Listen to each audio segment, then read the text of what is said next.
Liverpool's £120 million gap to Arsenal asks transfer question FSG cannot avoid.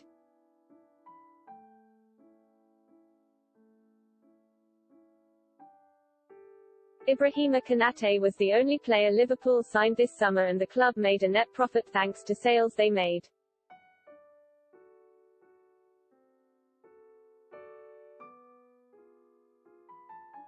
What do Liverpool, Athletic Bilbao, Freiburg and Saint-Étienne have in common?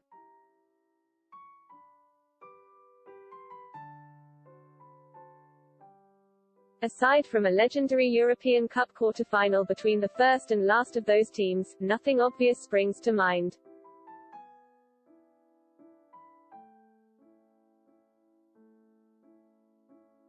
The answer is specific to the transfer window which has just ended.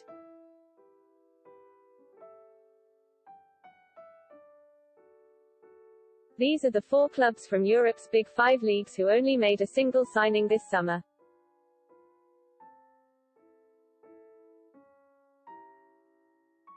Still, it could be worse. Lorient didn't buy anybody. How are their supporters currently feeling about that?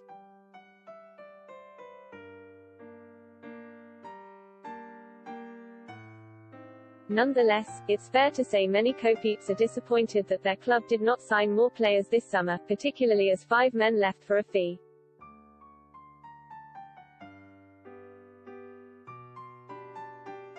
Key midfielder Gini Wijnaldum joined Paris Saint-Germain at the conclusion of his contract, and other potential squad members have gone out on loan.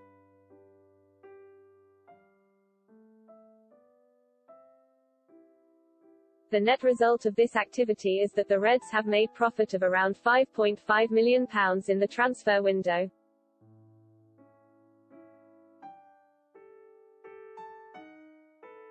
A fact guaranteed to aggravate a significant portion of the Liverpool fanbase.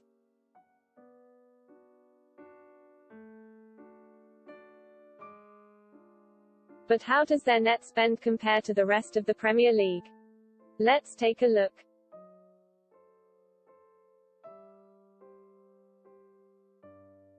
These figures are taken from The Guardian's Transfer Interactive. Fees can vary from source to source thanks to clauses included in the deals.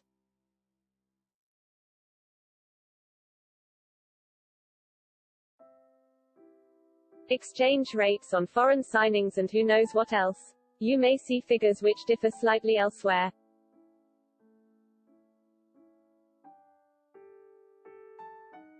While Liverpool made a profit on their summer dealings, 5 other clubs did so too.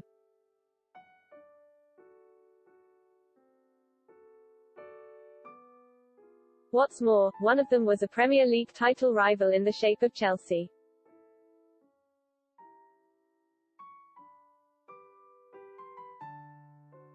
You have to credit them for the business they did in order to end the window with a £31.7 million profit.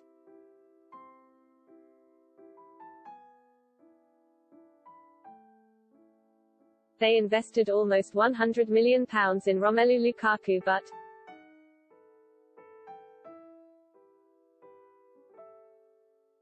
were able to more than make that up thanks to a remarkable 39 players leaving the club in one capacity or another.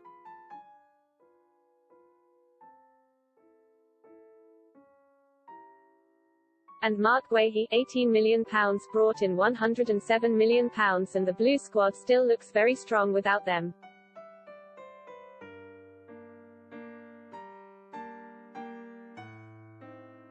The other clubs to turn a profit were Aston Villa, £23 million, Brighton, £15.7 million, Southampton, £13 million, and Wolves, £1.6 million.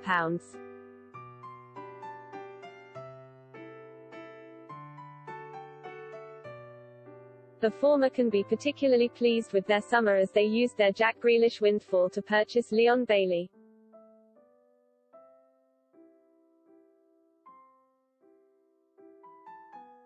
Emi Buendia and Danny Ings, a trio of players who have all either played for or been linked with Liverpool.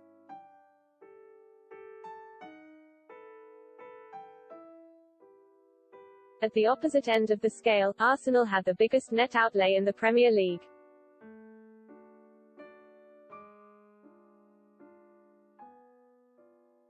as their spending deficit of £125.5 million was the largest in Europe's top 5 leagues.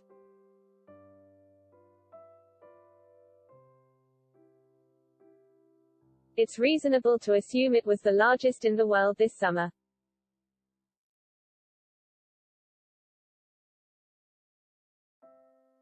Yet their business perfectly illustrates the fly in the ointment when it comes to worrying about a club's net spend.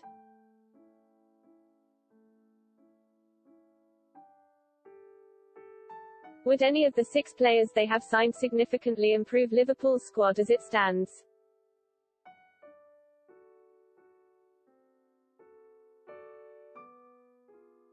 It looks hard to make a convincing case that they would.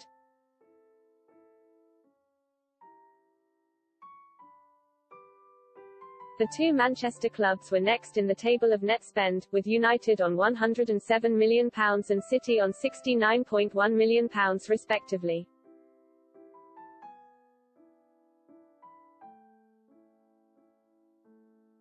As Grealish represented 88% of the latter's gross outlay.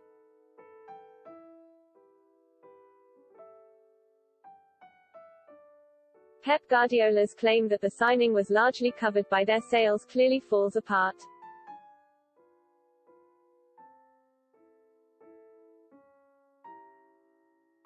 The largest net spend by a club from outside the league's traditional Big Six was invested by Crystal Palace.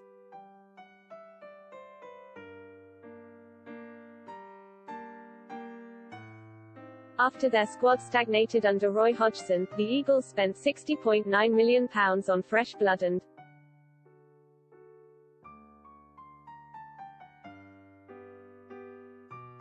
didn't recoup a penny thanks to a host of out-of-contract players leaving the club.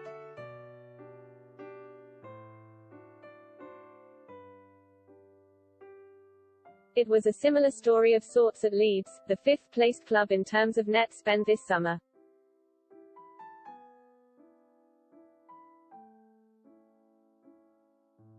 As they also brought nothing in while splashing out £49.5 million to refresh Marcelo Bielsa's options.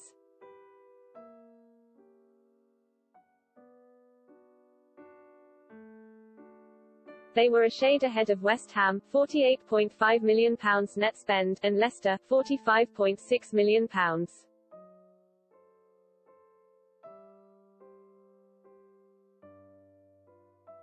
Both of whom are gearing up for the rigors of a Europa League campaign.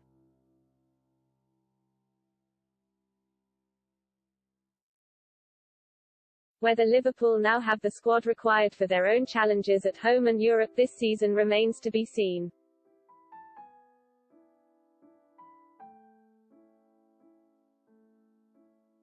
Retaining star players and extending their contracts, a key element of this summer's strategy, will of course help.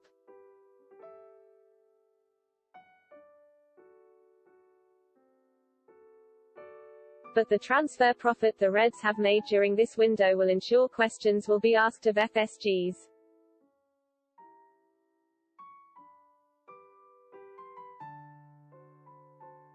Policy if Liverpool are unsuccessful in reaching their targets on the pitch in 2021-22.